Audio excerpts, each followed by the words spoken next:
नमस्कार। आज के लेक्चर में हम बात करेंगे प्लांट टेक्सोनॉमी की, जिसे प्लांट क्लासिफिकेशन भी बोला जाता है। और इससे पहले हमने जो बहुत ही एक बेसिक अकाउंट था कि क्या होते हैं बॉटनिकल एक्सप्लोरेशन, उनका हिस्टोरिकल क्या पर्सपेक्टिव थे, बॉटनिकल सर्वे ऑफ इंडिया, ये जान लिया। बॉटनिकल नॉमेनक्लेचर के बारे में हमने अपनी जानकारी हासिल कर ली। आईसीबीएन क्या है, उसका नया नाम क्या है, ये जान लिया। बॉटनिकल लिटरेचर क्या होते हैं, ये जाना। फाइटो जियोग्राफी के बारे में बात हुई। और अब जो हम बात करते हैं वो एक बहुत ही इम्पॉर्टेंट एस्पेक्ट है बॉटनी का, प्लांट टेक्सोनॉमी। क्योंकि प्लांट टेक्सोनॉमी को जाने बिना बॉटनी में आगे बढ़ पाना एक नामुमकिन सा काम है।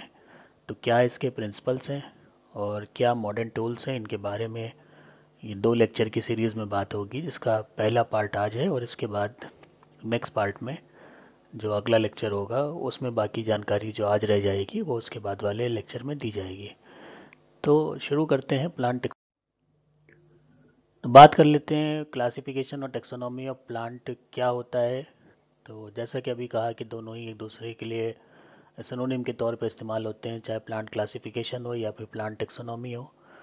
तो ये एक साइंस है जिसका मेन पर्पज़ है प्लांट्स को ढूंढना, उनको आइडेंटिफाई करना, उनका डिस्क्रिप्शन लिखना, उनका क्लासिफिकेशन करना और फाइनली एक नाम दे देना। तो ये सारी चीज़ें जब हम करते हैं तो हम बेसिकली प्लांट टेक्सोनॉमी करते हैं। प्लांट टेक्सोनॉमी और प्लांट सिस्टमैटिक, दो ये बहुत ही आपस में क्लोजली अलाइड टर्म्स हैं। और बहुत लोग इसमें कोई बाउंड्री नहीं मानते और एक ही चीज़ बोल देते हैं। लेकिन इन प्रैक्टिस अगर हम देखते हैं तो प्लांट सिस्टमैटिक जो है वो इन्वॉल्व करता है relationship between plants and their evolution. तो प्लांट्स तो हम देख ही रहे हैं, साथ साथ अगर हम इवोल्यूशन को भी कंसिडर कर रहे हैं तो हम बेसिकली प्लांट सिस्टमैटिक पढ़ रहे हैं। और ये हायर लेवल्स पे भी हो सकता है। हायर लेवल्स का मतलब कि जो हायरकल पोजीशन होती है उसमें फैमिली है, ऑर्डर है, इस लेवल पे भी हो सकता है। लेकिन जब हम प्लांट टेक्सोनॉमी कर रहे होते हैं तो हमारे हाथ में जो प्लांट होता है हम उसकी जो फीचर्स हैं, मॉर्फोलॉजी, एनाटॉमी, ये सारी चीज़ें देख रहे होते हैं। और उस वक्त हमें कोई जो इवोल्यूशनरी पार्ट है वो हम कंसिडर नहीं करते। तो अगर इवोल्यूशन को माइनस करके हम टेक्सोनॉमी कर रहे हैं तो वो प्लांट टेक्सोनॉमी है।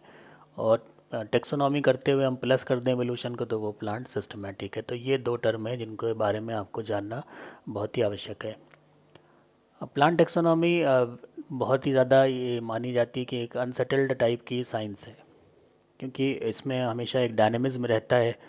तो सेटलिंग है वो नहीं हो पाती, उतना सेटल हम नहीं कह सकते कि ये जो भी हमने कर दिया वो पत्थर की लकीर है, आगे नहीं बदल सकता। क्योंकि इसमें जो एग्रीमेंट है लोगों के बीच में और जो उनके बीच में सरकमस्क्रिप्शन है और जो प्लेसमेंट ऑफ टैक्सा है, इन सब को लेके काफ़ी लोगों में आपस में एक सहमति नहीं बन पाती है। और फिर जैसा कि पिछले लेक्चर्स में हमने बात करी थी कि इंटरनेशनल बॉटनिकल कांग्रेस होती है जिसमें ये सारे मुद्दे हल होते हैं। तो ये कभी एक सेटल्ड फॉर्म में नहीं हो सकती कि आज जो हमने बता दिया हमेशा ज़रूरी नहीं कि वही प्लांट रहे, वही उसका नाम रहे, वही फैमिली रहे, बल्कि इसमें बदलाव हो सकता है। अब ऑब्जेक्टिव क्या है प्लांट टेक्सोनॉमी के? तो जो सबसे पहला ऑब्जेक्टिव है प्लांट टेक्सोनॉमी का वो है to identify all the kinds of plant on earth with their names, distinctions, distribution, habit, characteristic and affinities। दुनिया भर में जितने प्लांट हैं सबके बारे में जानकारी हासिल करना है, उनका नाम देना है, वो क्यों डिस्टिंक्ट है एक दूसरे से वो बताना है, उनका डिस्ट्रीब्यूशन क्या, उनका हैबिट क्या, उनके क्या करेक्टर हैं और किन करेक्टर में वो किसी दूसरे प्लांट के साथ में मिलते हैं, या फिर हम कह सकते हैं कि उनमें कितनी एफिनिटी है दूसरे प्लांट्स के मुकाबले में। तो एक फाइलोजेनी टाइप की चीज़ बन जाती है। It also tries to correlate the studies with scientific data contributed by various researchers in the field of botanical science. अब इसमें साथ साथ जब ये सारा काम आप करते हैं तो एक कोरिलेशन बनता चला जाता है। एक साइंटिफिक डेटा जो आप प्रोवाइड करते हैं, वो चाहे फाइलोजेनेटिक हो या टेक्सोनॉमिकल हो, वो भी एक प्रिपेयर होता रहता है। और ये जो है आपस में डिस्ट्रीब्यूट करते हैं, लोग एक दूसरे को कंट्रीब्यूट करते हैं, डिस्ट्रीब्यूट करते हैं, उसको स्प्रेड करते हैं ताकि दुनिया भर में प्लांट्स के बारे में इंफॉर्मेशन जानी जा सके। तो एक कुल मिला के एक्यूमुलेटेड इन्फॉर्मेशन, और इसको साइंटिफिक नॉलेज के तौर पर होती है ये इन्फॉर्मेशन। ऐसा नहीं कि बिल्कुल कहीं से भी रैंडम आपने कुछ कह दिया, बल्कि एक इसकी साइंटिफिक अप्रोच है। तो ये जितने भी प्लांट रिसोर्सेज है सबके बारे में किया जाता है, और ये इसका पहला ऑब्जेक्टिव है कि जितने भी प्लांट दुनिया में हैं उनको इन सब चीज़ों के हिसाब से हमें स्टडी करना, उनका नाम देना, उनका डिस्टिंक्शन देना, डिस्ट्रीब्यूशन, हैबिट, करेक्टरिस्टिक और एफिनिटीज़ देना है। सेकेंड ऑब्जेक्टिव जो प्लांट टेक्सोनॉमी का है वो है is to arrange the kinds of plants into a scheme of classification or an orderly arrangement। अब प्लांट्स वगैरह सब हमने कर लिए, आइडेंटिफाई कर लिए, तो फिर उनको क्या करना है, एक ऑर्डर में लाना है। एक ऑर्डर में लाने का मतलब ये है कि जो भी क्लासिफिकेशन स्कीम उस वक्त हम देख रहे हैं उसमें वो कहाँ पर जाके फिट होता है, कौन सी फैमिली में जाएगा, कौन से ऑर्डर में जाएगा, ये सब हमें बताना पड़ेगा। तो हम उसको क्लासीफाई करेंगे और क्लासिफिकेशन उसका भी हमारा एक बन जाएगा। तो ये सेकंड ऑब्जेक्टिव होता है कि प्लांट हमने आइडेंटिफाई वगैरह कर लिया, तो दूसरा ऑब्जेक्टिव है उसका क्लासिफिकेशन की पूरी स्कीम देना, एक ऑर्डर में उसको अरेंज कर देना कि कहाँ पर आएगा और कैसे हम इसको पढ़ेंगे। There are some species that are closely related to each other than others. और कुछ स्पीशीज़ हम देखते हैं बहुत क्लोज होती हैं, कुछ डिस्टेंट होती हैं, तो एक ही फैमिली में भी ऐसा हो सकता है। और कभी कभी दो अलग अलग फैमिलीज़ के प्लांट मॉर्फोलॉजिकली बिल्कुल एक से दिखते हैं, लेकिन कुछ ऐसे उसमें करेक्टरिस्टिक फीचर होते हैं जिसपे वो एक फैमिली में नहीं जा पाता, तो ये भी हमें देखना पड़ता है। Such species are place in a higher group. और इस तरह की जो क्लोज रिलेशन दिखाते हैं उनमें हायर ग्रुप्स में डाल देते हैं उन स्पीशीज़ को। Similarly the closely related higher groups to still higher groups and so on. तो अगर दो स्पीशीज़ एक साथ सिमिलरिटी दिखा रही हैं तो उनका जीनस एक हो जाएगा। अगर दो जनरा सिमिलरिटी दिखा रहे हैं तो उनकी फैमिली एक हो जाएगी। फैमिली अगर सिमिलरिटी दिखा रहे हैं तो उनका ऑर्डर एक हो जाएगा। तो उससे ऊपर की जो रैंक होती है उसमें उसको समाहित कर दिया जाता है। ये हो गया इसका second objective. Third objective, the third objective is to study the factors of evolution to find out the origin of species and their interrelationship. तो तीसरा ऑब्जेक्टिव है कि जब हम ये सारा कुछ कर लेते हैं तब हम बात करते हैं कि एवोल्यूशनरी इसकी हिस्ट्री क्या रही होगी, और एवोल्यूशन के हिसाब से ये कहाँ कैसे ओरिजिन इसका हुआ होगा, कैसे दूसरे प्लांट से इसकी रिलेशनशिप है। तो ओरिजिन और रिलेशनशिप जो इंटर रिलेशनशिप है और प्लांट के मुकाबले में, वो भी हम कंसिडर करते हैं। ये इसका थर्ड ऑब्जेक्टिव होता है। तो जो एक टेक्सोनॉमिस्ट है तो ना तो उसे ये भी है, केवल ये भी नहीं कि उसे जो प्लांट हैं जो भी आज मिल रहे हैं उनको पढ़ना है, बल्कि उसे ये भी देखना है कि पुराने वक्त से लेकर अब तक क्या क्या चेंजेस हुए हैं और किस किस तरह से चेंजेस में उन प्लांट्स को गुजरना पड़ा है पास्ट के। तो वो भी हम देखना पड़ते, तो एक हिस्टोरिकल जो पर्सपेक्टिव है वो भी उसे हमें देखना पड़ जाता है। और इसीलिए जो पुराने जितने भी टेक्स्ट हैं, जितने भी लिटरेचर हैं बॉटनिकल, उनकी हमें ज़रूरत पड़ती है जब हम टेक्सोनॉमी करने बैठते हैं। द फोर्थ ऑब्जेक्टिव, अब जो चौथा ऑब्जेक्टिव है प्लांट टेक्सोनॉमी का, यह है is the correct naming of plants according to the international code of nomenclature. अब सब कुछ आपने कर लिया, फिर अगर कोई नया प्लांट है तो आपको उसकी इटैलिक वगैरह देनी है, उसका नाम देना है, जीनस स्पीशीज़ के जो रूल्स हैं उनको फॉलो करते हुए उनकी अथॉरिटी वगैरह ये सब आपको देनी पड़ेगी। तो ये इसका फोर्थ ऑब्जेक्टिव होता है कि उसका एक आईसीबीएन के अकॉर्डिंग उसका नॉमेनक्लेचर किया जाए, सारे रूल्स जो बॉटनिकल नॉमेनक्लेचर के उसको फॉलो करते हुए। In this system to every plant a binomial name is given, binomial name दिया जाता है, जैसे कि साइसर एरेंटिनम। तो ये जीनस हो गया, ये स्पीशीज़ हो गई, और ये लीनियस इसके ऑथर हो गए। The first name refers to the genus, second species, और एल जो है वो लीनियस है जो कि उसके जो पर्सन है या फिर ऑथर कह सकते हैं जिन्होंने उसे पहली बार ऑब्जर्व किया और रिपोर्ट किया।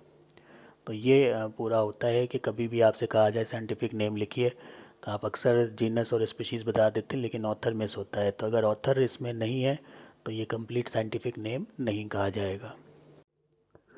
पांचवा objective, the fifth, is the documentation which includes the preservation of living और फॉसिल फ्लोरा इन अ हर्बेरियम। अब जो पांचवा ऑब्जेक्टिव है कि हमने सब कुछ कर दिया, अब ये प्लांट हमने एक पूरा इसका लिटरेचर भी लिख लिया, पब्लिश होने भेज दिया, लेकिन अब जो एक ऑब्जेक्टिव बचता है कि उस प्लांट को आप प्रिजर्व करें और उसका डॉक्यूमेंटेशन करें, सारी इन्फॉर्मेशन उस पर लिखें, कब कलेक्ट किया, कहाँ से कलेक्ट किया, कौन किसने कलेक्ट किया, किसने आइडेंटिफाई किया, और फिर एक पर्टिकुलर हर्बेरियम में उसको जमा करें, उसका नंबर लें, और वो नंबर आप जो पेपर आप पब्लिश होने भेजेंगे वहाँ पर आपको देना पड़ेगा कि आपने ये प्लांट इस हर्बेरियम में जमा कर दिया और उस हर्बेरियम ने आपको ये कोई XYZ नंबर दे दिया। तो अब ये इसकी पहचान हो गई जो दुनिया भर में हमेशा एक सी ही रहेगी। तो ये 5 प्रिंसिपल्स हो गए। उसके बाद हम देखते हैं टेक्सोनॉमी, जो कि एक सिंथेटिक डिसिप्लिन कहा जाता है। ये भी एक सिलेबस में भी आपके लिखा होता है कि टेक्सोनॉमी को सिंथेटिक डिसिप्लिन क्यों कहते हैं, क्यों नहीं इसको नेचुरल डिसिप्लिन कहते हैं। तो इसके बारे में मेंशन एच एल मेंशन ने 1950 में अपने paper taxonomy systematic botany and biosystematic में ये बताया कि द साइंस ऑफ टेक्सोनॉमी में be synthesis of 4 interrelated field, क्योंकि टेक्सोनॉमी में 4 इंटर रिलेटेड फील्ड एक साथ जोड़ी जाती हैं, जिस वजह से इसको सिंथेटिक डिसिप्लिन कहते हैं, ना कि नेचुरल कहते हैं। क्योंकि ये अपने आप में एक चीज़ से ये नहीं बन सकता, और इसमें 4 चीज़ों को एक साथ लाके जोड़ा जाता है, तब जाकर हम टेक्सोनॉमी कर पाते हैं। और इसी वजह से, क्योंकि इसमें 4 चीज़ों का एक वो है मिश्रण है, और यही एक साइंस बनती है 4 चीज़ों को मिला के, इस वजह से इसको हम सिंथेटिक डिसिप्लिन बोलते हैं। तो पहला इसमें है systematic botany.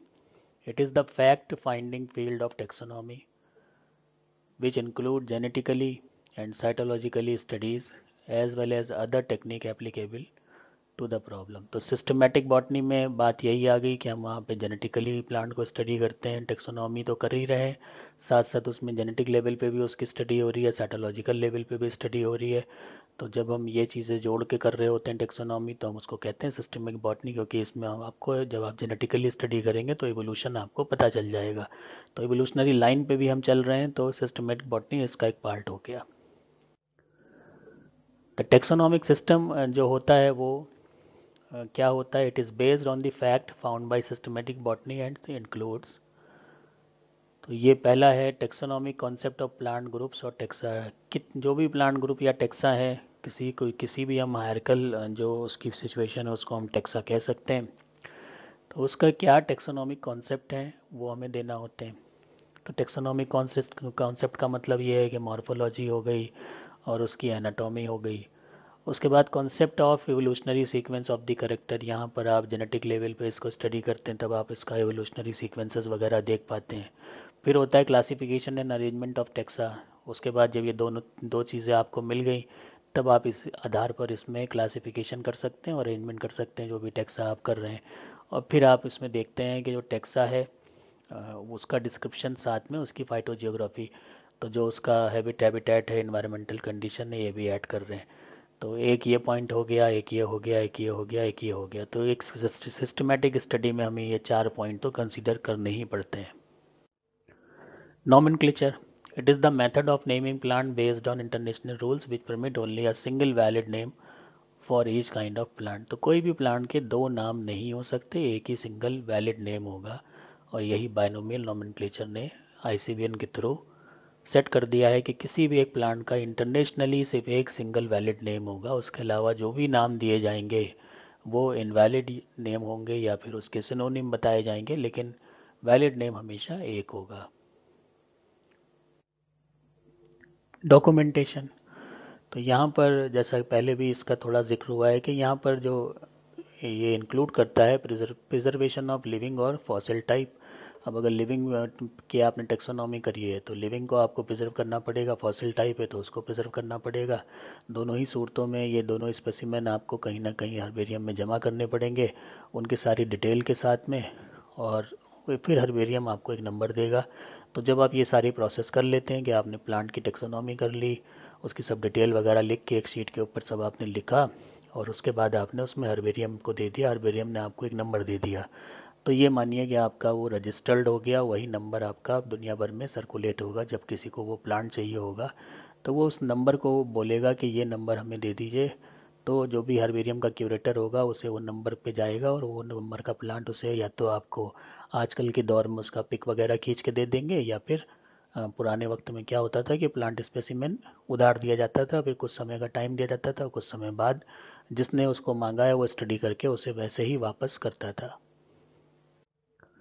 Hence, by all these fields of plant taxonomy, light has already been thrown on plant or plant population, their units, interrelationship, distribution and evolutionary tendency। तो ये सारी चीज़ें शामिल हो जाती हैं जब प्लांट सिस्टमेटिक करते हैं, जिसको हम कभी कभी सिनोनिम की तरह इस्तेमाल करते हैं प्लांट टेक्सोनॉमी के। तो ये जब सारी चीज़ें शामिल हो जाएंगी, उसमें आपने सब कुछ स्टडी कर लिया, तब हम ये कहेंगे कि हमने प्लांट की एक सिस्टमेटिक स्टडी कर ली। सिस्टमेटिक स्टडी में उसमें मॉर्फोलॉजी, एनाटॉमी और कहीं कहीं कीमोटेक्सोनॉमी या न्यूमेरिकल टेक्सोनॉमी, उसके साथ साथ उसकी जो पॉपुलेशन है, इकोलॉजिकल एस्पेक्ट है वो क्या है, कैसे वो दूसरे ग्रुप के साथ इंटर रिलेट कर रहा है, कि क्या उसका डिस्ट्रीब्यूशन है और क्या है उसकी एवोल्यूशनरी टेंडेंसी है। तो होल सोल अकाउंट अगर हम प्लांट का देते हैं, सब कुछ पास्ट प्रेजेंट और यहाँ तक के फ्यूचर भी इंटरप्रेट कर सकते हैं, तो वो हम प्लांट सिस्टमेटिक करते हैं। और अगर हम सिर्फ एक प्लांट लेके काम कर रहे हैं तो उसे हम प्लांट टेक्सोनॉमी बोलेंगे। तो प्रिंसिपल ऑफ प्लांट टेक्सोनॉमी क्या होते हैं? Taxonomy is a functional science, तो स्टैटिक नहीं है, फंक्शनल है ये। The direction and character of its function are governed by principle, और जो भी इसके करेक्टर और डायरेक्शन है वो कुछ नियमों के तहत बंधे हुए हैं। The principle develop with the increase in our knowledge of plant themself, और ये जो प्रिंसिपल हैं धीरे धीरे डेवलप हुए हैं, एकदम से किसी ने पहली बार में सारे प्रिंसिपल नहीं बना दिए, और ये डायनामिक में है प्रिंसिपल। ये जो भी आप पढ़ रहे हैं, हो सकता है कि आगे आने वाले 10 साल में इसमें कुछ परिवर्तन हो जाए, तो ये भी स्टैटिक नहीं होंगे। तो एक है इसमें descriptive taxonomy. It develop in the 19th century, 19वीं शताब्दी में ये शुरू की गई descriptive taxonomy. This was mainly concerned with the observation of similarity and differences in the gross morphological character of plant known at that time. तो ये जितना भी है ये ऑब्जर्वेशन किया गया, सिमिलैरिटी वगैरह देखी गई प्लांट की, और पूरी जो उसकी जितनी भी मॉर्फोलॉजिकल करेक्टर थे किसी उस समय में जो पॉसिबल थे वो सारे के सारे कंसिडर किए गए, और उनका एक डिस्क्रिप्टिव अमाउंट दिया गया, पूरा अकाउंट उनका अच्छा दिया गया, वो पब्लिश हुआ, और पब्लिश होने के बाद उन प्लांट्स के बारे में हम ये कह सकते हैं कि उसकी डिस्क्रिप्टिव टेक्सोनॉमी की गई। This began with the work of Tournefort. अब टॉर्नफोल्ट ने ये काम शुरू किया था, उसके बाद डी जेसू और लीनियस, ये सारे लोग इसमें जुड़े। तो ये तीन इसके एक तरह से हम ये कह सकते हैं डिस्क्रिप्टिव टेक्सोनॉमी के पितामह हैं, टॉर्नफोल्ट, डी जेसू और Linnaeus. In this principle the plants were described and classified on the basis of morphological character. तो इसमें सिर्फ जो डिस्क्रिप्टिव थी उसमें डिस्क्रिप्शन दिया गया प्लांट का on the basis of morphological character. तो ये पहला प्रिंसिपल इस तरह से हो जाता है, जिसको हम कहते हैं डिस्क्रिप्टिव टेक्सोनॉमी। उसके बाद आता है experimental taxonomy. This principle was introduce in 20th century, ये 20वीं सदी का है। Primary importance was given to morphological distinctness and affinity, but it was influenced appreciably by finding of cytologist, geneticist, anatomist, physiologist and embryologist. तो basically 19वीं शताब्दी में जो हो रहा था वो तो यही था कि मॉर्फोलॉजिकल हम देख रहे थे। 20वीं शताब्दी में क्या हुआ कि मॉर्फोलॉजी जब हम देखना शुरू किए तो उसके साथ साथ हमने देखा कि वो कितना डिस्टिंक्ट है अपने आप में, और साथ ही साथ कौन से ऐसे करेक्टर हैं जो दूसरों के साथ मैच कर रहे हैं। अब फिर जब ये करना शुरू किया तो फिर ज़रूरत पड़ गई वहाँ पर साइटोलॉजी की करने की, तो साइटोलॉजिस्ट भी शामिल हो गए इसमें, जेनेटिक्स स्टडी जो उसकी करनी है वो भी, तो जेनेटिसिस्ट भी शामिल हो गए, एनाटॉमिकल स्टडी भी की गई और ज़्यादा बड़े स्तर पर, क्योंकि जो मार्फो एनाटॉमिकल होती है उसमें मोटे मोटे तौर पे स्टेम की टीएस वगैरह कर ली जाती है, लेकिन अगर हम और उसको अंदरूनी तौर से उसकी एनाटॉमी देखें तो वहाँ पर फिर हमें जो एनाटॉमिस्ट हैं उनकी ज़रूरत पड़ती है, साथ साथ जो फिजियोलॉजिस्ट हैं उनकी ज़रूरत पड़ी, एम्ब्रियोलॉजिस्ट हैं उनकी ज़रूरत पड़ी। तो जब ये सारी चीज़ें हो गई और सभी जितनी भी चीज़ें हैं, चाहे साइटोलॉजी हो, जेनेटिक्स हो, एनाटॉमी हो, फिजियोलॉजिस्ट हो, एम्ब्रियोलॉजिस्ट हो, ये सारे एक्सपेरिमेंटल बेस्ड साइंस हैं। तो ये जो टेक्सोनॉमी हो गई इसमें एक्सपेरिमेंट शुरू कर दिए गए, ना सिर्फ डिस्क्रिप्शन बल्कि उसके साथ में एक्सपेरिमेंट भी किए गए, और तब ये जो दूसरी जो प्रिंसिपल है वो बन गया एक्सपेरिमेंटल टेक्सोनॉमी। ये 20वीं सदी की बात है। फिर आता है फाइलोजेनी। तो modern taxonomist of the 20th century use phylogeny as the main principle of plant taxonomy. तो जो 20वीं सदी के जो मॉडर्न टेक्सोनॉमिस्ट थे, आधुनिक थे, जैसे एंगलर पेंट्रल थे, इन्होंने फाइलोजेनी को मेन प्रिंसिपल माना प्लांट टेक्सोनॉमी का। Phylogeny is the evolutionary history of tax on. और ये क्या थी, ये फाइलोजेनी जो है उसका जो भी विकास क्रम था, विकास का जो इतिहास था किसी टेक्सॉन का, उसको जब हम पढ़ते थे तो हम इनफैक्ट उसको फाइलोजेनी पढ़ते थे।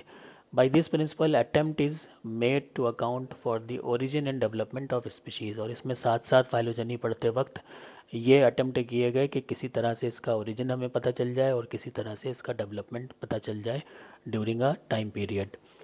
To determine the origin of a species, a taxonomist has to depend on the science of paleobotany which includes all taxa of extinct plant group। अब इसमें जब हम फाइलोजेनी पढ़ रहे हैं, उसका विकास का इतिहास पढ़ रहे हैं, तो उसमें फिर जो फॉसिल विज्ञान है उसकी ज़रूरत पड़ गई, जीवाश्म विज्ञान की, और वहाँ पर पैलियोबोटनिस्ट का भी बड़ा अच्छा रोल देखा गया और उन्होंने भी बड़ी मदद करी ये जानने के लिए कि प्लांट किस तरह से इवॉल्व हुए। और बहुत से जब हम किसी भी ग्रुप को पढ़ते हैं तो वहाँ पर हमें इसके फॉसिल फॉर्म की मदद से हम ये जान पाते हैं कि एवोल्यूशन का क्रम क्या रहा होगा।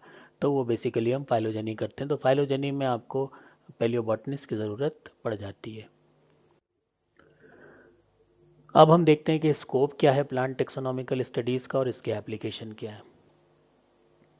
तो क्लासिफिकेशन ऑफ प्लांट टेक्सोनॉमी, अगर इस हेडिंग के तहत इसको पढ़ा जाए तो हम देखते हैं classification is the ordering of organism into groups on the basis of their relationship.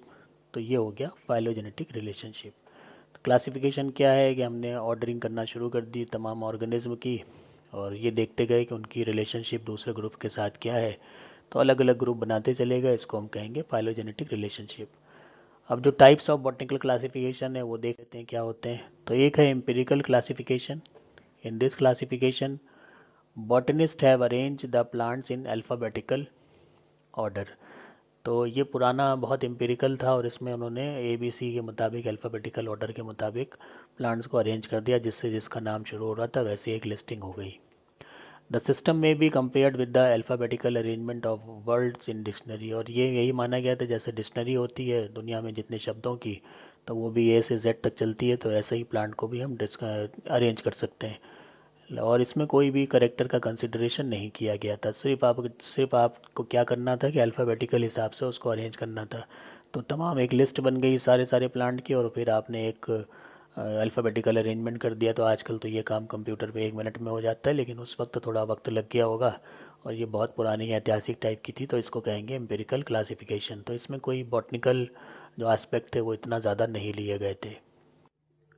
उसके बाद आया reasonable classification. In this classification the plants were placed together on the basis of some natural character which में link them. तो जो alphabetical था उसको तो फिर लोगों ने उतना माना नहीं और रिजेक्ट हो गया। उसके बाद रीज़न के साथ में रीजंस दिए गए कि क्यों हम कहाँ पर क्या किस प्लांट को रखेंगे, तो जो उसके नेचुरल करेक्टर थे वो उसको देखे गए और किससे कितनी सिमिलरिटी है, इस तरह से इसमें काम किया गया। तो एक मतलब ये कहें कि हम इसमें एक कंपेरेटिव क्लासिफिकेशन कर रहे थे, तो रीजंस के साथ में क्लासिफिकेशन हुआ, उसको हम कहेंगे reasonable classification. This type of classification में फर्दर भी डिवाइडेड इनटू फॉलोइंग 3 टाइप। अब ये 3 टाइप से फर्दर डिवाइड हो सकता है। एक है प्रैक्टिकल क्लासिफिकेशन, जो कि मेनली बेस्ड है properties of plant particularly to their value और यूज टू ह्यूमन रेस। तो यहाँ जो प्रैक्टिकल क्लासिफिकेशन था इसमें प्रैक्टिकली प्लांट कितना एप्लीकेबल है इंसानों के लिए वो देखा गया था, कि जो इंसान के लिए जितना ज़्यादा वैल्यूबल है उसके हिसाब से उसका क्लासिफिकेशन कर दिया गया कि ये जो प्लांट है ये कपड़े बनाने में काम आ सकता है, ये प्लांट खाने में काम आ सकता है, ये प्लांट घर बनाने में काम आ सकते हैं। तो इसके हिसाब से उनमें क्लासिफिकेशन कर दिया गया, इसको कहा गया प्रैक्टिकल क्लासिफिकेशन। उसके बाद आया आर्टिफिशियल क्लासिफिकेशन। अब ये क्या था, दिस इज़ मोर और less arbitrary as the plant are classified on the basis of one or at the most few character which however do not throw any light on the affinity or relationship of the plant with one another। अब इसमें जो artificial classification था इसमें कुछ character तो लिए गए, लेकिन इसमें कोई एफिनिटी वगैरह नहीं देखी गई। अब करेक्टर के हिसाब से कुछ उन्होंने ऐसे पौधे ले लिए जो कि बेलें थी या वेन्स थे या टिलर्स थे, और कुछ ऐसे ले लिए जो ट्री थे, अब कुछ ऐसे ले लिए जो कि झाड़ झंकार थे या श्रबी थे। तो इसमें जो बाकी करेक्टर थे प्लांट के वो सब कंसीडर नहीं किए गए। और एक जो हमें आसानी से ऑब्जर्व होकर नज़र आता है कि जो हर्ब है, हर्बेशियस प्लांट एक कैटेगरी हो गई, श्रबी प्लांट एक कैटेगरी हो गई और ट्री एक कैटेगरी हो गई। तो इसमें किसी तरह का कोई जो हम ये कहें कि बॉटनिकल अप्रोच ऐसी लगाई गई हो वो नहीं है। एक बहुत जनरल फिनोमेना था जिसके आधार पर प्लांट क्लासीफाई कर दिए गए, और इसको कहा गया आर्टिफिशियल क्लासिफिकेशन। फिर आया नेचुरल क्लासिफिकेशन, और इसी में ही आगे चलकर वो फाइलोजेनेटिक क्लासिफिकेशन भी कहलाया। According to recent understanding artificial classification, जो कि की क्लासिफिकेशन कहा जाता था, is a classification structured for convenience using easily observe phenotypic character and not necessarily indicating phylogenetic relationship। तो जैसा कि पिछले में बताया जा रहा था कि आर्टिफिशियल क्लासिफिकेशन में क्या है कि जो आसानी से हमें ऑब्जर्व हो गया वो हमने कर दिया। तो आसानी से ऑब्जर्व होने में यही है कि प्लांट का टाइप क्या, उसके हिसाब से आपने 3 कैटेगरी 4 कैटेगरी इस तरह से बना दी। लेकिन फिर जब नेचुरल क्लासिफिकेशन या फाइलोजेनेटिक क्लासिफिकेशन की बात हुई तो ये एक हायरार्किकल क्लासिफिकेशन है जो कि बेस्ड था hypothetical phylogenetic relationship such that the member of each category in the classification share a single common ancestor. अब जब नेचुरल क्लासिफिकेशन था जिसे फाइलोजेनेटिक क्लासिफिकेशन से भी समझा जा सकता है, उसमें जो चीज़ ली गई वो ये ली गई कि जो एक हाइपोथेटिकल उस वक्त जो लोगों ने सोचा कि ऐसा हो सकता है कि इनका उद्भव इन प्लांट से हुआ, इनका उद्भव इन प्लांट से हुआ हो, तो उसके आधार पर रिलेशनशिप बना ली गई और रिलेशनशिप बनाने के बाद उनको हायरार्किकल क्लासिफिकेशन के स्कीम में सेट कर दिया गया। तो इस तरह का जो क्लासिफिकेशन था वो नेचुरल या फिर फाइलोजेनेटिक क्लासिफिकेशन कहलाया। और इसमें जो इसके ये माना गया कि जो भी मिलते जुलते प्लांट हैं उनके एंसेस्टर कहीं ना कहीं कॉमन रहे होंगे। तो एक ने शुरू किया और फिर ये बदलते चले गए, इस तरह से डाइवर्ज होते रहे। तो एंसेस्ट्रल तो ये है, उसके बाद आपको ये A1 हो गया, ये A2 हो गया, A3 हो गया, इस तरह से ये बढ़ते चले गए। तो ये एक सिस्टम बन गया और इसको हमने कहा नेचुरल या फाइलोजेनेटिक क्लासिफिकेशन। अब नेचुरल सिस्टम ऑफ क्लासिफिकेशन को और डिटेल में देख लेते हैं। This system is based not only on the character of reproductive organ and structural relationship, but all the other important characters are also taken into consideration and the plants are classified according to their related character। तो यहाँ पर सिर्फ वही character नहीं जो आसानी से दिख रहे हैं या फिर वो करेक्टर जिनको हम आसानी से कंपेयर कर सकें, उसके अलावा भी और बहुत से करेक्टर लिए गए जिसमें जो भी संभव थे, जितने ज़्यादा से ज़्यादा करेक्टर संभव थे कि उनको हम कंपेरेटिव देख सकें और उसके हिसाब से उनका हम ये देख सकें कि ये कितने किसके क्लोज हैं, कितने किससे डिस्टेंट हैं।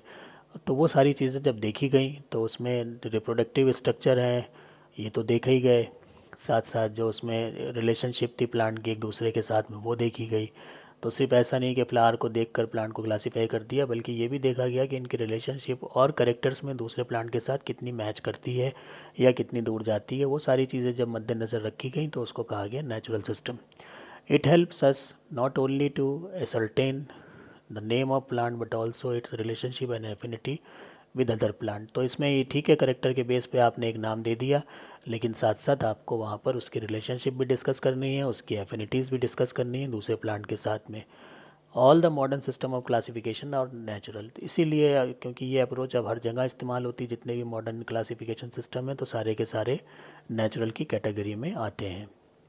ये एक इम्पॉर्टेंट पॉइंट है कि जितने मॉडर्न क्लासिफिकेशन है वो नेचुरल क्यों हैं। तो जवाब क्या आपका होगा कि इसमें लगभग वो सारी चीज़ें शामिल की गई हैं जो कि हमें एक प्लांट में बाहरी तौर से दिखती हैं, या फिर हम उसको और उसकी एनाटॉमी करके उसकी जेनेटिक करके ये सब हम और जानने की कोशिश करते हैं कि कितना किसके साथ क्लोज है और कितना किसके साथ दूर है।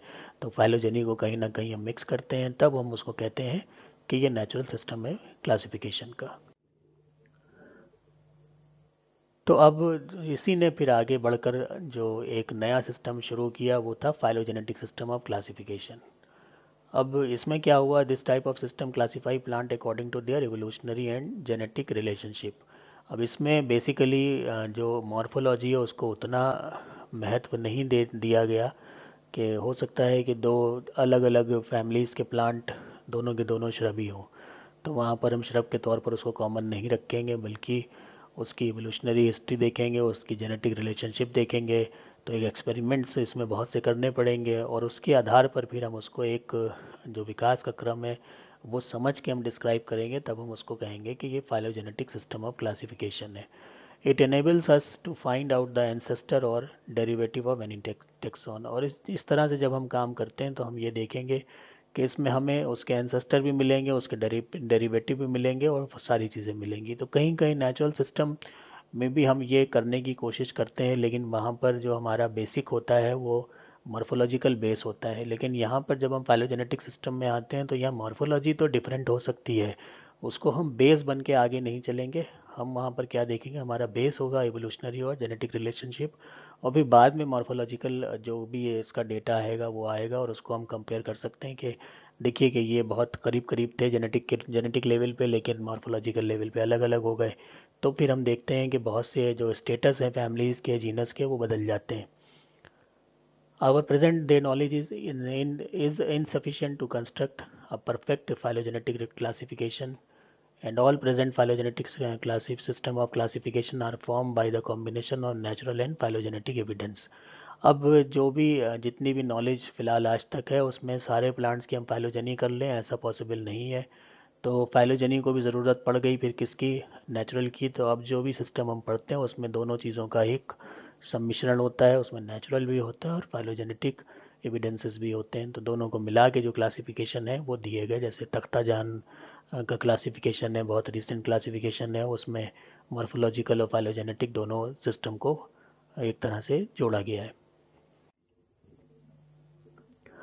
अब आता है heading identification of plant taxonomy. This is the allocation और assignment of additional unidentified object to the correct class once in a classification has been established। अब ये क्या होता है कि क्लासिफिकेशन की स्कीम एक बन गई। अब आपको जो कुछ ऐसे करेक्टर हैं, कुछ ऐसे ऑब्जेक्ट हैं जो कि आइडेंटिफाई नहीं हो पाए, तो उनको आइडेंटिफाई करने के लिए आपको क्या करना पड़ेगा, उसके लिए अलग अलग तरीके हैं। जैसे फाइलोजनी है, तो फाइलोजनी में आप ओरिजिन और इवोल्यूशन ऑफ टेक्सा उसको पढ़ेंगे और उसके आधार पर उसको हम कहीं पर सेट कर सकते हैं क्लासिफिकेशन की स्कीम में। इसके अलावा फाइलोजेनेटिक है, इसमें क्या होगा, it stresses the ancestral relationship of taxa to one another. यहाँ पर क्या है कि फाइलोजेनेटिक में एंसेस्ट्रल रिलेशनशिप देखिए, इनके एंसेस्टर आपस में कहाँ रिलेट कर रहे थे और ये आपस में कितना रिलेट कर रहे हैं, तो उसको कंसिडर करेंगे, तब हम कहेंगे हम फाइलोजेनेटिक स्टडी कर रहे हैं। तो फाइलोजेनी जब हम कर रहे होते हैं तो हम ओरिजिन और एवोल्यूशन को देख रहे होते हैं। फाइलोजेनेटिक स्टडी जब हम कर रहे होते हैं तब हम उसमें एंसेस्ट्रल रिलेशनशिप को देख रहे होते हैं।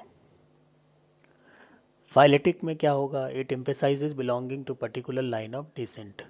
तो इसमें क्या होगा कि एक जो डिसेंट की लाइन है उसके उसके हिसाब से इसमें आइडेंटिफिकेशन किया जाता है और वो जो लाइन है उसे कहा जाता है फाइलेटिक लाइन।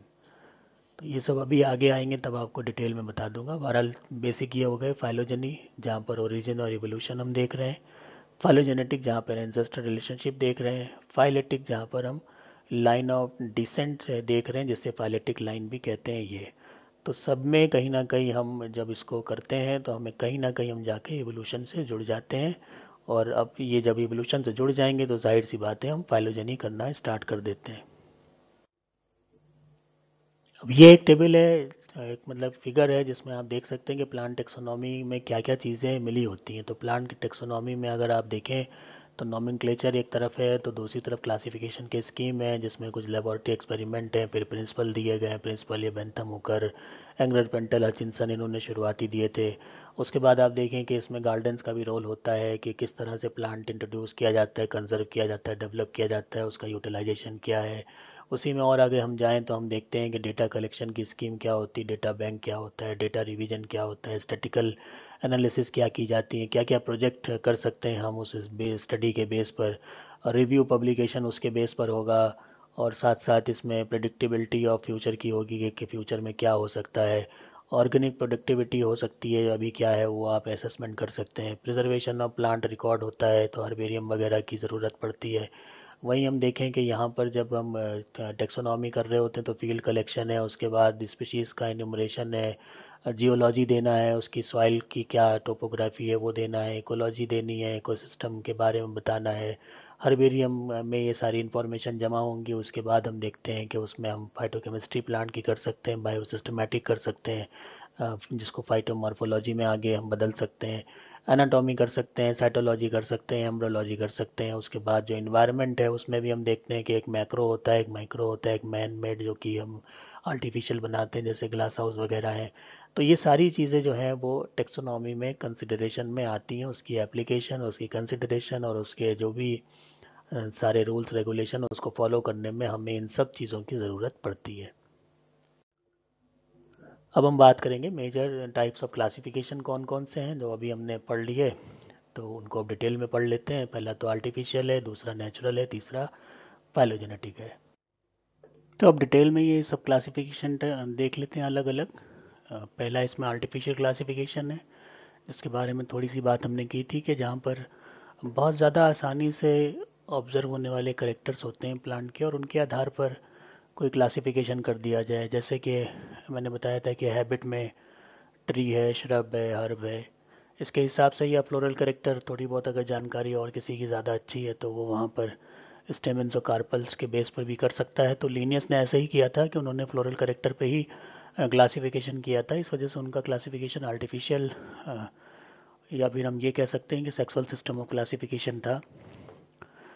तो ये जो क्लासिफिकेशन होते हैं ये आर्बिट्रेरी होते हैं और आसानी से ऑब्ज़र्व होने वाले करेक्टर पे बेस्ड होते हैं। अब क्योंकि इसमें कोई भी एफिनिटी वगैरह नहीं होती, नहीं कंसिडर की जाती, इस वजह से आर्टिफिशियल कहलाए जाते हैं। अब सेक्सुअल सिस्टम जो लीनियस का था वो इसका बहुत अच्छा एग्जाम्पल है, जहाँ पर उन्होंने सिर्फ जो सेक्सुअल करेक्टर थे, ख़ासकर जो कि नंबर ऑफ स्टेमिन्स थे, और उसी को उन्होंने कंसिडर किया और सारे प्लांट्स को जो उस वक्त उन्होंने देखे थे उसको 24 क्लासेस में क्लासीफाई कर दिया। और इससे हुआ ये कि बहुत से जहाँ पर इस तरह के कोई करेक्टर नहीं दिखे, नंबर ऑफ स्टेमिन्स वगैरह देखना मुश्किल था, तो वो वहाँ पर नहीं शामिल हो पाए। और इस वजह से उसको हम ये नहीं कह सकते कि एक नेचुरल सिस्टम था, बल्कि उसको हम कहते हैं कि आर्टिफिशियल सिस्टम था, जिस वजह से बहुत से प्लांट्स रह गए और जो करेक्टर उन्होंने देखा था उसमें जिनमें मिले उसको तो उन्होंने 24 क्लास में कर दिया, लेकिन बहुत से ऐसे थे कि जो नहीं उसमें शामिल हो पाए। तो ये एक आर्टिफिशियल क्लासिफिकेशन का बेस्ट एग्जांपल हो सकता है जिसको लीनियस ने किया था। उसके बाद आता है नेचुरल क्लासिफिकेशन।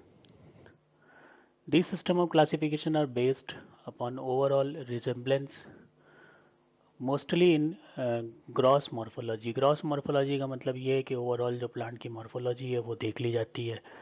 अब चार्ल्स डार्विन ने जो अपनी थ्योरी इवोल्यूशन की दी थी 1859 में, उसके मुताबिक ये कहा गया था the present day plants have descendant from those existing in ancient past. उन्होंने ये कहा था कि जो आज के प्लांट हैं वो उनके कभी ना कभी पूर्वज रहे होंगे, और जो आज के प्लांट हैं वो काफ़ी मॉडिफाई दिखते हैं अपने पूर्वजों से, क्योंकि जो मॉडिफिकेशन है ये बदलते हुए पर्यावरण की परिस्थितियों के हिसाब से अपने आप में वो शामिल करते गए और अपने जो एंसेस्टर थे उनसे काफ़ी अलग दिखने लगे। तो ये जो दिखने लगे, इसका मतलब ये है कि थे तो वही उसी लाइन से चले थे, लेकिन उनमें बाद में बाइफर्केशंस होते रहे, और जिसकी वजह से अलग अलग जो इवोल्यूशन है टेक्सास का ये होता चला गया, टेक्सा का। और यही उन्होंने बताया था कि ये नेचुरल क्लासिफिकेशन इस तरह से हो सकता है कि जब हम जो एंसेस्ट्री है उसको भी हम कंसीडर कहीं ना कहीं कर लें, और जो ओवरऑल प्लांट की जो मॉर्फोलॉजी है, जो ग्रॉस मॉर्फोलॉजी है, उसको हम कंसीडर करें और उसमें लगभग हर पैरामीटर को हम देखें, ना सिर्फ एक चीज़ को कि हमने हैबिट देख ली या फिर फ्लोरल करेक्टर देख लिया, बल्कि पूरे प्लांट को एज अ होल स्टडी करना पड़ता है। और फिर अगर हम देखते हैं तो जो डार्विन ने बताया था एवोल्यूशन के बारे में, अपनी फोर्स थ्योरी में दिया था, तो वो काफ़ी हद तक हम देखते हैं कि वो सही भी है और उसी के मुताबिक एवोल्यूशन चल भी रहा है। और यही जो फैक्ट थे उस वही बेस बने मॉडर्न क्लासिफिकेशन के, जो आजकल हम लोग पढ़ते हैं, और वो है phylogenetic classification. The classification system propose after Darwin's theory are mostly phylogenetic. तो डार्विन ने जब ये दिया उसके बाद भी फाइलोजेनी को महत्व मिलना शुरू हो गया, और as a result most of the classification of that time became phylogenetic in approach, and they have considered all the evolutionary interpretation, whatever the similarity on the genetic basis, the taxonomist considered that. So these are expressed in the form of phylogenetic trees और shrubs showing presumed evolution of the group। और फिर यहाँ पर वो जो उन्होंने line से line बनाना शुरू करी, तो कुछ ये इस तरह का डेटा आने लगा कि हम वहाँ पर जो ट्री और श्रब हैं इनके बेस पे ना जाके हम उसका एवोल्यूशन स्टडी करने लगे, और उनके करेक्टर के आधार पर, और जो टेक्सोनॉमी की जो नई नई अप्रोचेस थी उस वक्त की वो भी उसमें शामिल हुई, और फिर हमारे पास एक नया क्लासिफिकेशन आ गया जो कि फाइलोजेनेटिक क्लासिफिकेशन कहा गया। और इसने जो है वो दो डायमेंशन दे दिए जो नेचुरल सिस्टम क्लासिफिकेशन का था उसको। अब ये जो बेस थे वो किस पे थे? That is based on the data available at any time is known as horizontal classification. तो एक तो वो है हॉरिजॉन्टल क्लासिफिकेशन कि आपने कोई डेटा आपने देखा, जो उस वक्त का डेटा है उसको आपने देखा और उस पर अपना काम शुरू कर दिया, प्लांट का आइडेंटिफिकेशन आपने स्टार्ट कर दिया। तो ये जो क्लासिफिकेशन आप कर रहे हैं कि जो उस वक्त का मौजूदा डेटा है उसी को देख रहे हैं, तो ये हॉरिजॉन्टल क्लासिफिकेशन है। फिर क्या है कि एक डायमेंशन इसमें और जुड़ता है। वो क्या जुड़ता है कि जो पास्ट हिस्ट्री है उसको भी आप शामिल कर रहे हैं, उनके एंसेस्टर हिस्ट्री को भी देख रहे हैं, उनके जो फॉसिल्स फॉर्म है अगर वो अवेलेबल हैं तो उनको भी स्टडी कर रहे हैं। और फिर हम एक इवोल्यूशनरी टाइप का क्लासिफिकेशन कर रहे हैं। तो जब हम पास्ट को शामिल करना शुरू कर देते हैं तो फिर ये हॉरिजॉन्टल क्लासिफिकेशन जो है वो वर्टिकल क्लासिफिकेशन कहा जाता है, कि हमने आज के वक्त में ये प्लांट देखा, इससे रिलेटेड जितना डेटा था वो देख लिया, तो ये तो हॉरिजॉन्टल है। लेकिन हम बैक में गए और बैक में जाके हमने एक और इसके मिलते जुलते प्लांट देखे, उनकी स्टडी करी, उनका डेटा था, इसको इससे कोरिलेट किया और इसको इससे कोरिलेट किया, तो इस तरह का जो है वो वर्टिकल हो गया। तो एक हॉरिजॉन्टल और एक वर्टिकल, कि जब हम हॉरिजॉन्टल तो यही है कि भाई हम एक लाइन में चल रहे हैं, आज से हमने शुरू किया, इसके आगे हम चलते चले जाएंगे। वर्टिकल में क्या है कि हम इससे बैक में आ रहे हैं, और ये बैक में जब आएंगे तो बैक में आने के बाद हम इंटरप्रिटेशन दे सकते हैं आगे आने वाले फ्यूचर का। तो ये वर्टिकल लाइन आ गई, हॉरिजॉन्टल लाइन आ गई। एक क्लासिफिकेशन ये है और एक क्लासिफिकेशन ये है जहाँ पे पास्ट को भी कंसिडर करते हैं, प्रेजेंट को भी देखते हैं और फ्यूचर को भी इंटरप्रेट कर सकते हैं। तो ये फाइलोजेनेटिक क्लासिफिकेशन हमें ऐसी संभावना दे देता है। अकॉर्डिंग टू रैटफोर्ड 1986, इन्होंने 4 क्लासिफिकेशन सिस्टम बताए। पहला था आर्टिफिशियल क्लासिफिकेशन, जिसमें कि हैबिट को इम्पोर्टेंस दी गई थी, और उस वक्त जो सिस्टम थे जैसे कि थियोप्रेस्टस थे और डायस्कोराइडस थे, इन्होंने इसी बेस पर ही अपने प्लांट्स वगैरह को स्टडी किया और अलग अलग किताबें लिखी। उसके बाद मैकेनिकल क्लासिफिकेशन था।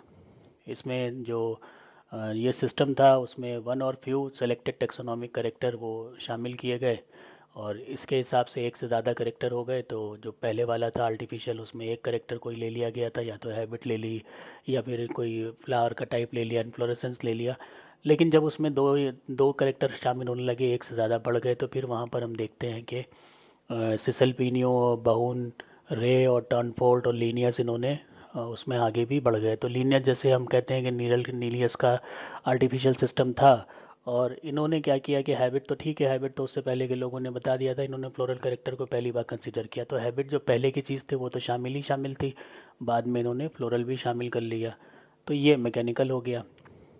उसके बाद आता है नेचुरल क्लासिफिकेशन, जो कि होल सोल मॉर्फोलॉजी को देखता है, प्लांट की जो ग्रॉस मॉर्फोलॉजी है उसको कंसीडर करता है। और फिर आता है फाइलोजेनेटिक, जहाँ पर मॉर्फोलॉजी एनाटॉमी के अलावा भी और ब्रांचेस भी शामिल होती हैं, और ख़ासकर जो उसकी जो इवोल्यूशनरी हिस्ट्री है वो भी शामिल की जाती है, तो इसको फाइलोजेनेटिक बोलते हैं। अब आता है मॉडर्न ट्रेंड्स और टूल्स क्या टेक्सोनॉमी के हैं।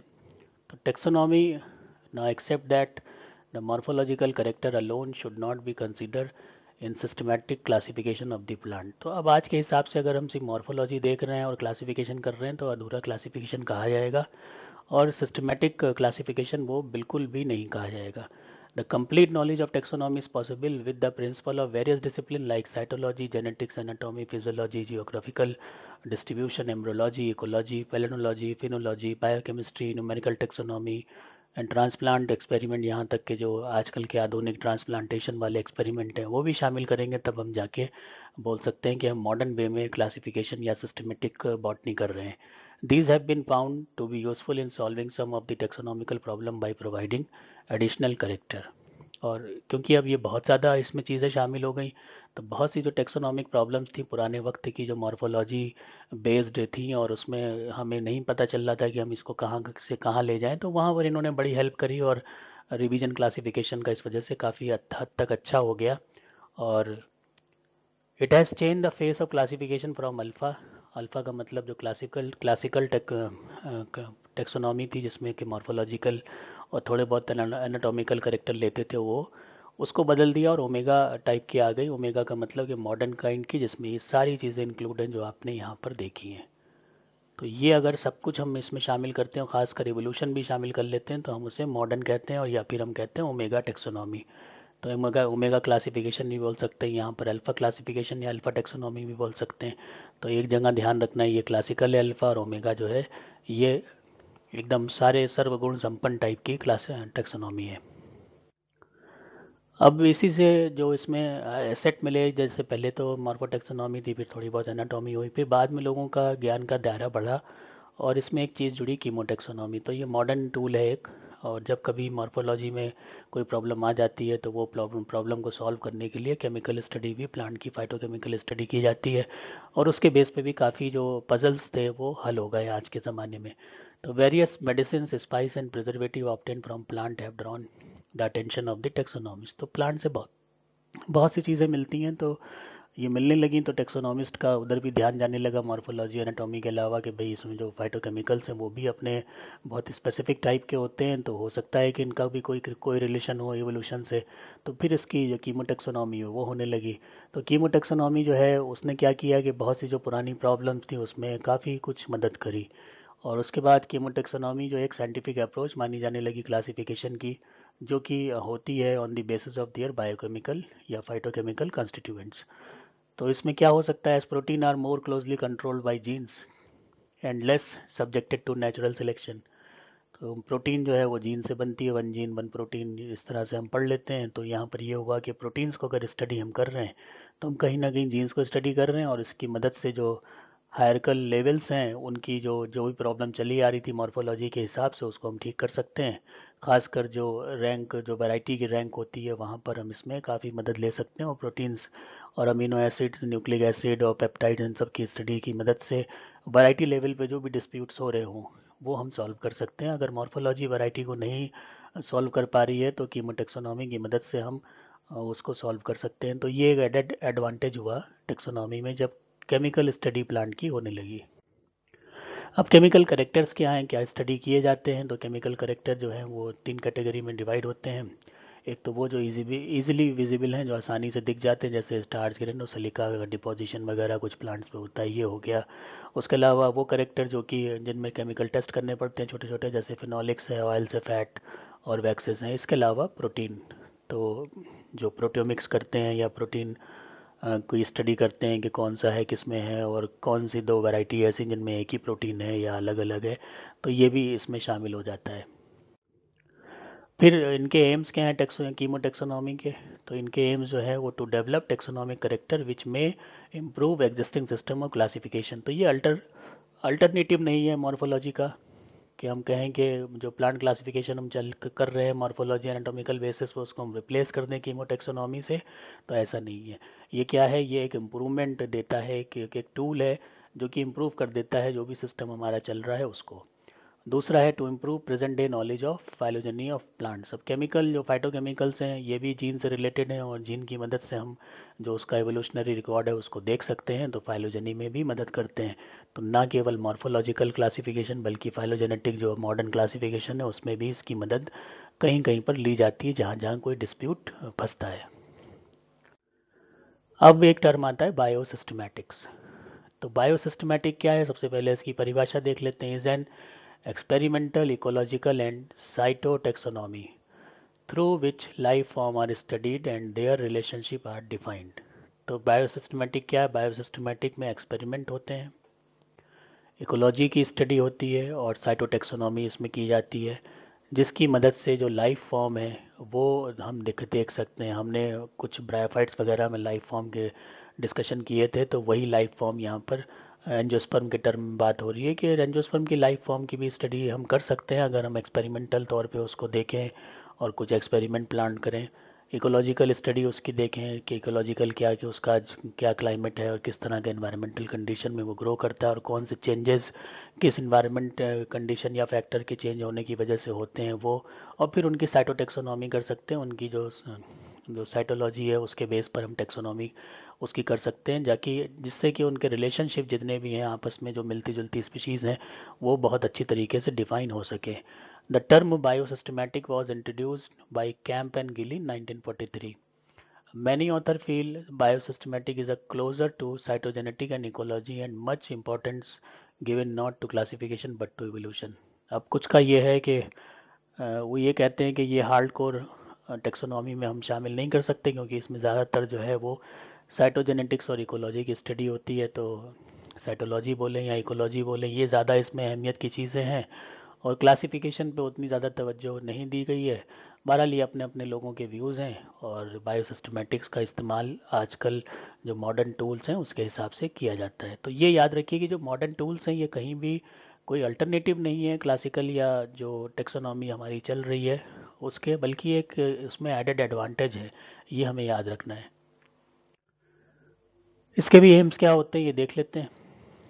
To delimit the naturally occurring biotic community of plant species. अब डिलिमिट कर देता है, किसको कर देता है? जो नेचुरली अकरिंग बायोटिक कम्युनिटी है प्लांट स्पीशीज की, उनका डिलिमिटेशन इसके द्वारा हो सकता है। दूसरा, to establish the evolution of group of taxa by understanding the evolutionary and phylogenetic trend. और उसके बाद जो इवोल्यूशन है किसी भी ग्रुप या टैक्सा का, उसकी समझ हमारी बढ़ सकती है जब हम उसको समझ जाते हैं एवोल्यूशन के पॉइंट ऑफ व्यू से और जो फाइलोजेनी है उसके हिसाब से। To involve any type of data gathering based on modern concept and not only the morphology and anatomy। तो इसमें क्या है कि वो जो मॉडर्न कॉन्सेप्ट है उनको भी शामिल कर लिया जाता है और उसमें ना सिर्फ मॉर्फोलॉजी और एनाटॉमी के बेस पर होता है जो क्लासिकल टेक्सोनॉमी का पार्ट थे, तो उसके अलावा और भी चीज़ें जो अभी पहले इससे पहले जिक्र हो चुकी हैं वो सारी इसमें एडअप हो जाती हैं, तो हम इसको कहते हैं बायोसिस्टमेटिक। तो बायोसिस्टमेटिक कोई बहुत बड़ी चीज़ नहीं है, वही जो अभी तक हम पढ़ चुके हैं वही बात है। अगर हम कहें कि प्लांट सिस्टमेटिक, तो प्लांट के बारे में बात हो रही है, बायो का मतलब है पूरी बायोलॉजी शामिल है। तो यहाँ पर भी क्योंकि हम बॉटनी में बात कर रहे हैं इसलिए प्लांट स्पीशीज़ ले रहे हैं। यही चीज़ अगर हम एनिमल साइंस में बात करेंगे तो यहाँ पर कोई भी एनिमल स्पीशीज़ हम ले सकते हैं। तो होल सोल बात वही है कि ना सिर्फ हमें वहाँ पे मॉर्फोलॉजी एनाटॉमी देखनी है, बल्कि हमें उससे रिलेटेड जितनी भी इंफॉर्मेशन हमें मिल जाती है उसके केमिकल के बेस पर, या फिर उसके साइटोलॉजी के बेस पर, या फिर उसके एवोल्यूशन के बेस पर, या उसकी जो जेनेटिक्स है उसके बेस पर, सारी चीज़ें हम शामिल कर लेते हैं, तो उसको हम कहते हैं बायोसिस्टमेटिक। फिर है to recognise the various group as separate biosystematic category such as ecotype, eco species, coeno species और कंपेरियम। अब जब बायोसिस्टमेटिक है तो इन्होंने भी अपने हिसाब से डिवाइड करना शुरू कर दिया, जो प्लांट ग्रुप्स हैं या बायोलॉजिकल ग्रुप्स हैं, बायोलॉजिकल ऑर्गेनिज्म के ग्रुप्स हैं, और उनमें ये टर्म ऐसे हैं जो सभी में कॉमन होते हैं, एनिमल और प्लांट साइंस की बात नहीं है, ये वहाँ पर भी होंगे यहाँ पर भी हैं। तो क्योंकि ये बायो टर्म आ रहा है तो इसमें कोई एनिमल और प्लांट का कोई विभेद नहीं हो सकता। तो इस आधार पर जो कैटेगरीज बनती हैं उसमें इको टाइप होते हैं, इको स्पीशीज़ होती हैं, सीनो स्पीशीज़ होती हैं और कंपेरियम होती हैं। इको टाइप का मतलब एक ही इकोलॉजिकल कंडीशन में रहने वाले, जो हम दो टाइप को पढ़ें तो वहाँ इको टाइप हो जाएगा, इसी तरह से स्पीशीज़ को पढ़ें तो इको स्पीशीज़ हो जाएगा। एक साथ जो स्पीशीज़ रहना पसंद करती हैं और लगभग एक सी लगती हैं वो सीनो स्पीशीज़ हो जाएगा। जहाँ पर कंपैरिजन बड़ा अच्छा हो सकता है और किया भी जाता है वो कंपेरियम हो जाएगा। तो इन्होंने भी अपनी अलग अलग कैटेगरीज अपने हिसाब से नॉमेनक्लेचर में दे दी, और फिर इनको भी अब अगर इकोलॉजी के संबंध में या बायोसिस्टमेटिक के हिसाब से आप पढ़ेंगे तो अब इन कैटेगरीज में बांट के प्लांट्स को पढ़ लेंगे। उसके बाद आता है कैरियो टेक्सोनॉमी। तो कैरियो के मायने आपको पता ही है, क्रोमोसोम से रिलेटेड है ये। तो chromosomes are the carrier of genetic information. Increased knowledge about the chromosome have been used for extensive biosystematic studies and resolving many taxonomic problem। तो क्रोमोसोम की खूब सी स्टडी करी गई और कैरियो टेक्सोनॉमी कही जाती है। कैरियो टाइप आप पढ़ते हैं तो कैरियो टाइप को अगर हम टेक्सोनॉमी के संदर्भ में पढ़ेंगे तो उसको हम कैरियो टेक्सोनॉमी बोल देते हैं। Utilisation of character and phenomena of cytology for the explanation of taxonomic problem is known as cytotaxonomy और karyo taxonomy. The character of chromosomes such as number, size, morphology, behaviour, और कब meiosis के दौरान जो कुछ होता है उसको स्टडी करते हैं, और वो बहुत वैल्यूबल इंफॉर्मेशन होती है इसको करने के लिए।